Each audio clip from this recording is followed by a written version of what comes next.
فيلم غريب في بيتي او اللي احنا عارفينه باسم انا شحاته ابو كف. الفيلم ده رغم بساطته ورغم ان هو لايت كوميدي كده، بس كان فيه كواليس كتير جدا نحاول نقولها كلها. اول حاجه الفيلم هو انتاج سنه 82، سيناريو وحيد حامد واخراج سمير سيف، وهو اصلا مقتبس عن روايه اساسا اتعملت فيلم امريكي سنه 77 اسمها ذا جود باي جيرل. كانت نفس القصه بالظبط، بس الفرق ان الموظفه اللي هي سعاد حسني دي كانت راقصه اصلا ومعاها بنت مش ولد، اللي قعد معاها في نفس الشقه اللي هو كان شحات ابو كف ده كان ممثل، ونشأت بقى ما بينهم علاقه رومانسيه بسبب ان هم تشاركوا نفس البيت لظرف ما يعني. بس وحيد حامد عمل المعالجه دي. الاختيارات دي ما كانتش الاختيارات الاساسيه يعني. اول حاجه بس هقولها لك، المفروض كان لعيب كوره في الزمالك، هو كان هيبقى لعيب كوره في الاهلي، وكان الفيلم هيتصور في الاهلي، بس الانتاج ما عرفش يتفق مع النادي الاهلي والملاعب وكده، فتصور بقى في الزمالك. ولو ان يعني انا شايف انه مش فارقه، هو الفيلم الصراحه ممتع سواء انت اهلاوي او زملكاوي، ما افتكرش حد ما بيحبوش يعني. طيب مين اللي كان اول مرشح؟ كان مفاجاه جدا، لان كان وقتها نجم الاهلي كابتن محمود الخطيب، كان هو اللي هيعمل دور نور الشريف اصلا. واصف فايز المنتج اللي عمل الفيلم قال له وحيد حامد انا هجيب لك محمود الخطيب، في محاوله ان هم طبعا يكرروا تجربه كابتن صالح سليم. والمفاجاه ان هو ما رفضش، لا هو اخذ السيناريو وقراه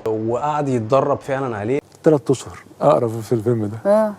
بس كل ما اتجننت شويه مش هعرف اعمل كده.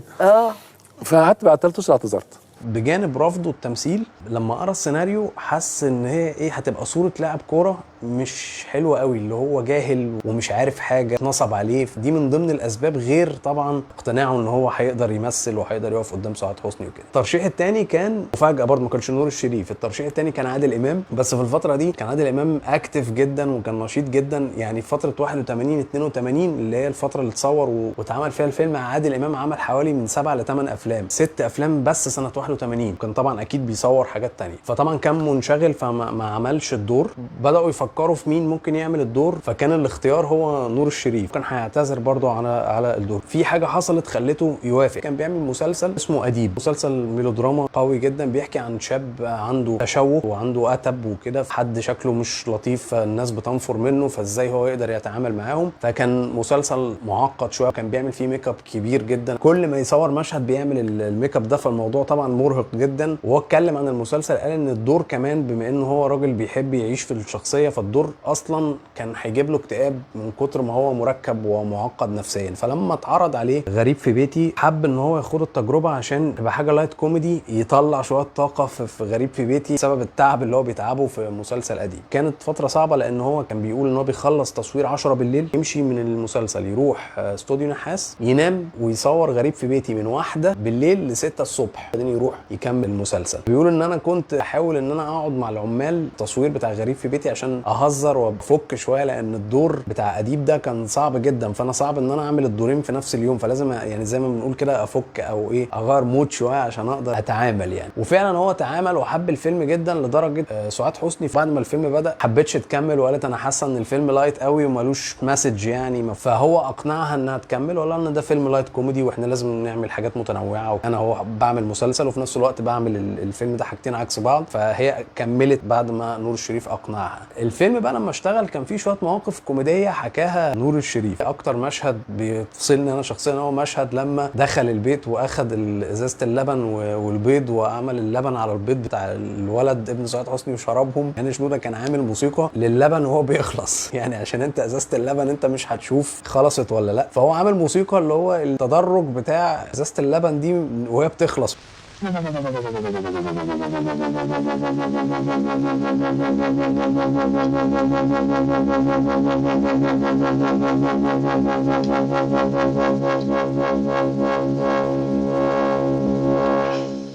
شنودة طبعا عبقري في كل الاحوال يعني. فالمشهد ده بقى كان له قصه، ان هو كان نور الشريف بيشرب اللبن بالبيض ده بجد. هو حتى بيقول طب انا بلعب في النادي الزمالك ما عمري ما شربت لبن ببيض ني وكده. سمير سيف المخرج قال له هو بص، لازم المشهد ده عشان يبقى حلو ويعلم، لازم الناس تحس ان انت بتشرب بجد، تكسر البيض وفعلا انت بتشرب بجد عشان يبقى المشهد كوميدي. اول تيك وهو بيكسر البيض اتلخبط شويه، فالموضوع طول منه، ففضلوا يعيدوا كتير لحد ما الشريط اللي بيصوروا عليه له حجم حجم معين. عمل المشهد اخر مره بس المشهد ما كملش عشان الشريط خلص، فطبعا عذاب نفسي ان انت تشرب البيض باللبن ده. ما هو كان عايز يخلص اصلا منه باي طريقه، اضطروا يروحوا يجيبوا شرايط من التلفزيون ويجوا عشان يصوروا المشهد تاني. طبعا كل مره بيتحط اللبن ويتحط يجيبوا بيض تاني ويكسر البيض وفضل يعيد المشهد ده لغايه ما جابوا مره صح. قالوا له معلش برضو حصل عطل، شريط زي سف كده. فضل يعيد لغايه ما المشهد جه مظبوط، وفي كل مره كان بيشرب اللبن بالبيض لدرجه ان هو نور الشريف بيقول ان بعد التصوير هو ما عمل فركش لان بطنه وجعته.